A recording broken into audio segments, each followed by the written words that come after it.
Assalamualaikum warahmatullahi wabarakatuh. Pada kita mulai dari telaah kurikulum dan pengembangan bahan ajar untuk tahun 2013. Dan di sini ada nanti kita akan mencoba mempelajari kurikulum bahasa Indonesia, landasan, karakteristik, tujuan, struktur.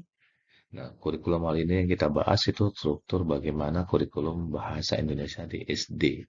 Nah, baru tujuan negaranya. Nah, saya mulai dari eh, kurikulum bahasa Indonesia. Nah, apa yang menjadi pokok dari kurikulum bahasa Indonesia itu adalah penekanan pembelajaran pada keterampilan, kemahiran, atau kemampuan berbahasa.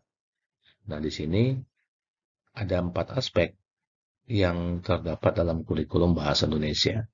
Nah, 4 aspek itu adalah menyimak, berbicara, membaca, dan menulis. Nah, keempat aspek ini harus ada dalam setiap pembelajaran bahasa Indonesia, baik menyimak, berbicara, membaca, dan menulis. Keterkaitan keempat komponen keterampilan berbahasa itu sangat erat. Nah, di sini ada kita lihat menyimak, aktif, reseptif, atau menerima pesan. Itu baik dia lisan ataupun langsung. Dia bentuknya lisan dan langsung. Nah, baru keterkaitan yang kedua adalah membaca. Membaca aktif produktif atau menyampaikan pesan. Nah, di sini tertuliskan tidak langsung. Jadi kalau membaca itu dia tertuliskan dan tidak langsung. Kalau menyimak tadi lisan dan dia bentuknya langsung. Nah, yang ketiga, keterkaitan ketiga adalah berbicara. Berbicara adalah lisan dan dia bentuknya langsung. Baru aspek keempat, menulis. Menulis ini bentuknya dia tertulis dan tidak langsung. Berarti ada dua yang dia sifatnya langsung dan dia dua lagi dia berbentuk tidak langsung. Nah, hubungan di sini kita lihat bagaimana menulis dengan membaca hubungannya antara menulis dengan membaca. Nah, ada sumber sarananya, buku, majalah, surat kabar, jurnal, dan laporan. Pesan yang disampaikan penulis diterima oleh pembaca. Jadi, pesan dari penulis diterima oleh pembaca melalui lambang bahasa yang dituliskan. Ketika aktivitas menulis berlangsung, si penulis melakukan aktivitas sebagai pembaca dan sebaliknya. Hubungan kedua, menulis dengan menyimak. Sumber sarananya apa? Radio, televisi, ceramah, pidato, wawancara, diskusi, atau berbincang yang merupakan informasi untuk menyimak dan menginspirasi aktivitas menulis. Nah, ini hubungan menulis dari beberapa komponen tadi. Kita lihat hubungan yang ketiga, menulis dengan berbicara. Yang pertama tentunya dia menggunakan bahasa tulis. Cara penyampaian biasanya itu satu arah dan disertai unsur-unsur tidak menggunakan bahasa atau nonverbal karena dia menulis. Nah, yang kedua, selain tidak menggunakan bahasa atau nonverbal tadi, tidak menggunakan tinggi rendah, panjang pendek, lembut kerasnya suara, dan irama kalimat. Karena dia hanya menulis. Jadi, intonasi-intonasi, tekanan-tekanan pada saat berbicara itu tidak ada pada komponen menulis. Yang ketiga, ragam tulis itu menggunakan judul atau subjudul, rincian paragraf, tanda baca. Nah, ada 14 tanda baca dan kalimat transisi, perpindahan hubungan antar kalimat paragraf. Jadi kamu harus mengajarkan kepada siswa tentang ragam tulis ini, tanda baca, kalimat transisi. Manfaat menulis. Nah, ini beberapa manfaat penulis yang coba kita sajikan. Peningkatan kecerdasan. Orang yang banyak menulis itu biasanya peningkatan kecerdasannya sangat tinggi. Pengembangan daya inisiatif dan kreativitas. Penumbuhan dan keberanian. Mendorong kemauan dan kemampuan dalam mengumpulkan informasi. Kita masuk ke bahan yang buku pelajaran bahasa Indonesia. Nah, ada buku-buku di SD yang digunakan di Indonesia itu bentuknya buku bacaan yang pertama, buku sumber, buku pegangan guru, buku pelajaran, atau buku teks. Dalam landasan pengembangan kurikulum, kita bicara tentang landasan kurikulum. Nah, kali ini kita bahas kurikulum 2013. Penyempurnaan kurikulum 2013 memiliki beberapa landasan sebagai dasar pengembangannya. Nah, ada 4 landasan dalam penyempurnaan kurikulum 2013. Yang pertama itu yuridis, landasan yuridis, landasan filosofis, landasan teoritis, landasan empiris. Nah, kita akan jelaskan satu persatu dari setiap landasan yang mendukung dalam penyempurnaan kurikulum 2013. Kita mulai dari landasan yuridis. Nah, landasan yuridis itu tentunya Pancasila. Pancasila dan Undang-Undang Dasar 1945 dalam penyusunan kurikulum 2013. Baru berikutnya, Undang-Undang Nomor 20 Tahun 2003 tentang Sistem Pendidikan Nasional. Nah, kamu harus sudah membaca Undang-Undang Nomor 20 Tahun 2003 tentang Sistem Pendidikan Nasional. Apa saja isi yang terdapat di dalam Undang-Undang Nomor 20 Tahun 2003 tentang Sistem Pendidikan Nasional tersebut. Karena ini adalah landasan dasar dalam pengembangan kurikulum kita. Yang kedua, Peraturan Pemerintah Nomor 19 Tahun 2005 dan Peraturan Menteri Pendidikan Nasional Nomor 2003 Tahun 2006 tentang standar kompetensi. Yang ketiga, landasan dan peraturan Menteri Pendidikan Nasional Nomor 22 Tahun 2006 tentang standar isi. Nah, silakan dicari tentang undang-undang ini, apa sih isi daripada seluruh peraturan yang terdapat di dalam undang-undang tersebut. Landasan filosofi. Nah, di sini tentunya kita melihat pendidikan itu berakar pada budaya bangsa. Jadi, filosofinya, pendidikan itu berakar pada budaya bangsa.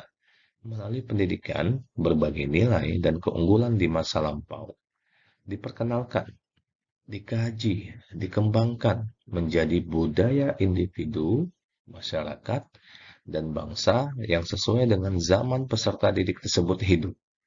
Jadi, filosofinya kita mengajarkan akar dari budaya masa lalu kita kepada siswa, kita sesuaikan dengan zaman di mana nanti peserta didik itu akan hidup. Jadi berbeda dengan zamannya kita. Tentunya kita mengajar harus sesuai dengan zamannya mereka. Hari ini kita mengajar lewat YouTube, tentu tidak ada di zaman saya. Dan ini ada di zaman kamu. Nah, kita belajar sesuai dengan menggunakan media ini, sesuai dengan zamannya. Nah, atas dasar pikiran itu, maka konteks kurikulum 2013 yang dikembangkan dari warisan budaya dan kehidupan masa kini perlu diarahkan untuk memberi kemampuan peserta didik menggunakan kemampuan masa depannya, terutama masa dia telah menyelesaikan pendidikan formal. Jadi, bagaimana dia nanti bisa menggunakan kurikulum ini, pendidikan ini diarahkan kepada kemampuan dia nanti di masa depan setelah dia menyelesaikan pendidikan formal, baik tingkat mulai dari tingkat SD, SMP, SMA, maupun perguruan tinggi. Nah, sikap keterampilan dan pengetahuan tadi, nah ini yang menjadi konten pendidikan. Harus dapat digunakan untuk kehidupan 1 sampai 2 dekade dari sekarang. Jadi artinya, konten pendidikan yang dirumuskan dalam standar kompetensi lulusan dan dikembangkan dalam kurikulum harus menjadi dasar bagi peserta didik untuk dikembangkan dan disesuaikan dengan kehidupan mereka. Jadi bisa dikembangkan sesuai dengan kehidupan mereka sebagai warga negara yang produktif serta bertanggung jawab di masa mendatang. Ini sikap keterampilan yang harus diajarkan oleh guru kepada siswanya. Baru kita masuk ke landasan teoritis. Kurikulum 2013, kurikulum dikembangkan atas dasar teori pendidikan yang didasarkan pada standar dan teori pendidikan berbasis kompetensi. Nah, ini ada standar minimal hasil belajar yang berlaku untuk setiap kurikulum. Nah, standarnya kualitas lulusan dinyatakan sebagai standar kompetensi lulusan. Standar minimal minimal kelulusan tadi itu dinyatakan dalam bentuk standar kompetensi lulusan. Nah, standar kompetensi lulusan itu kualitas minimal lulusan setiap jenjang ataupun satuan pendidikan. Nah, ini terdapat dalam Peraturan Pemerintah Nomor 19 Tahun 2005. Nah, kamu bisa lihat peraturan pemerintahnya. Baru berikutnya landasan empiris. Nah, landasan empiris ini pada saat ini perekonomian Indonesia terus tumbuh di tengah bayang-bayang resesi dunia. Nah, dari 2005 sampai dengan 2008, ini itu betul-betul dalam indeksnya yang kita dapat ada 5,7% sampai dengan 6,8, 6,4%. Pertumbuhan ekonomi Indonesia tahun 2012 diperkirakan lebih tinggi dibandingkan pertumbuhan negara-negara ASEAN. Nah, ini menurut beberapa para ahli. Landasan empiris, pada saat ini memang perekonomian Indonesia terus tumbuh dan tetap harus dijaga peningkatannya. Karakteristik eh, kurikulum 2013. Kita masuk ke dalam karakteristik. Seperti apa bentuk karakteristik sebuah kurikulum 2013?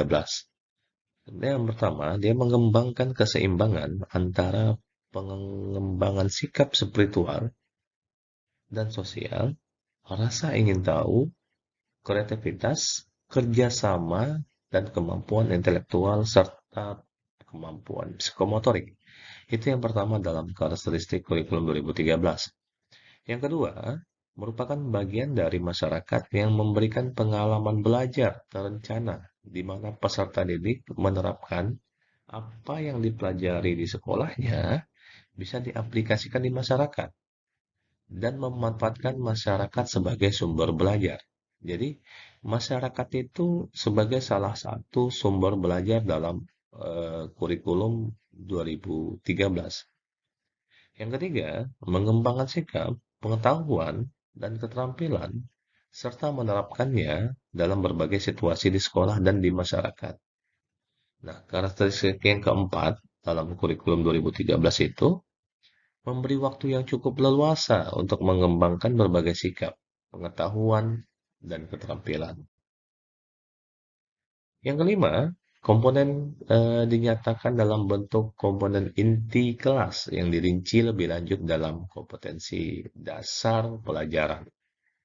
Yang keenam, kompetensi inti kelas menjadi unsur pengorganisasi kompetensi dasar, di mana semua kompetensi dasar dan proses pembelajaran dikembangkan untuk mencapai kompetensi yang dinyatakan dalam kompetensi inti.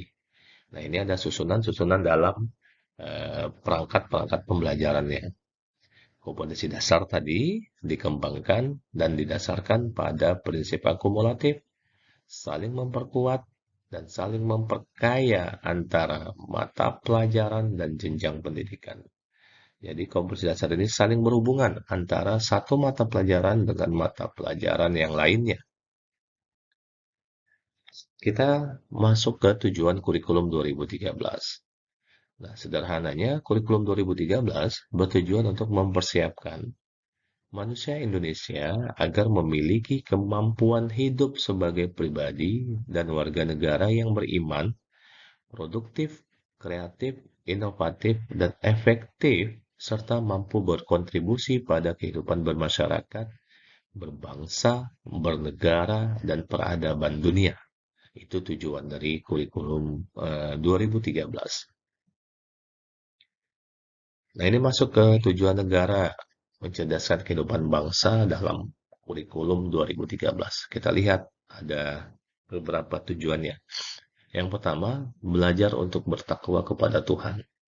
Nah, jadi tujuannya adalah untuk belajar eh, untuk bertakwa kepada Tuhan, belajar untuk memahami dan menghayati, belajar untuk melaksanakan dan berbuat secara efektif, belajar untuk hidup bersama dan bermanfaat bagi orang lain, belajar untuk membangun dan menemukan jati diri, yaitu proses belajar aktif, kreatif, efektif, dan menyenangkan, atau BAKEM kalau kita singkat.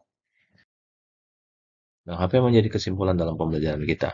Indonesia sebagai bangsa yang merdeka telah mengalami berbagai hal dalam perkembangan, terutama dalam pendidikan untuk pelaksanaan kurikulum. Nah, kurikulum 2013 dilaksanakan untuk meningkatkan mutu pendidikan di Indonesia. Pelaksanaannya dalam kurikulum 2013 mempunyai berbagai landasan. Yang tadi itu, landasan yuridis, filosofi, dan landasan teori. Nah, kesimpulan berikutnya adalah kurikulum 2013 dirancang dengan karakteristik khusus. Tujuan kurikulum 2013 pada intinya mempersiapkan bangsa Indonesia, siswa-siswa kita untuk memiliki potensi membangun bangsa Indonesia dan juga membangun peradaban dunia. Yang terakhir, di setiap jenjang pendidikannya, kurikulum 2013 mempunyai struktur yang berbeda-beda dan lebih ditekankan pada peserta didiknya sebagai objek.